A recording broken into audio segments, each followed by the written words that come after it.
Hi. You probably know that Russian propaganda likes to misrepresent Ukraine as a country sharply divided geographically, ethnically and politically along linguistic lines.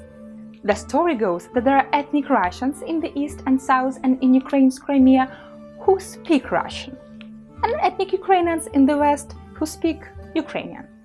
Nevertheless, Ukrainians and Russians are at the same time one people, the Kremlin's false narrative continues. But the real situation is much more complicated than the Kremlin's propaganda. Russian is still widely used in Ukraine, especially in the east, south and in Crimea, such that some describe Ukraine as a bilingual country, meaning most Ukrainians speak at least two languages, Russian and Ukrainian.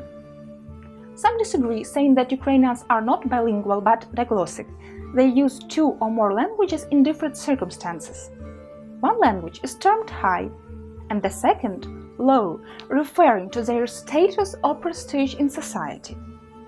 The rapid spread of Russian in Ukraine started in the 17th century, when eastern and central Ukraine, including Kyiv, first came under Russia's influence.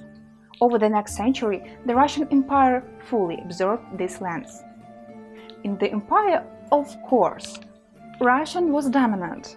If one wanted to get ahead socially, politically, or career-wise, one had to speak Russian. When the Soviet Union was established, the situation only got worse.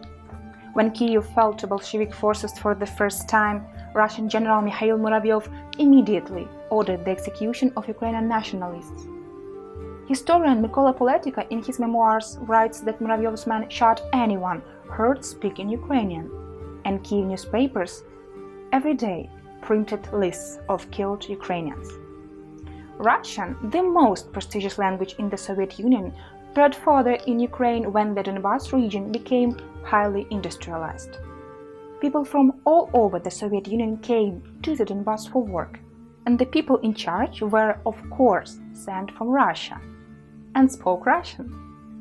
That tipped the scales further in favor of Russian.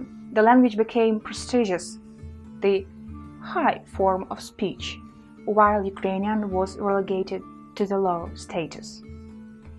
The situation reversed again with the fall of the Soviet Union and the emergence of independent Ukraine. In 2016, almost 90% of schools in Ukraine taught classes in Ukrainian. Ukrainian language exams are compulsory for college applicants. Russian, once the high language of the country, is becoming the low. Russia's war against Ukraine played its role here. Many Ukrainians now associate the Russian language with the aggressor country. The Kremlin, in its turn, has been claiming that Russian speakers are persecuted in Ukraine.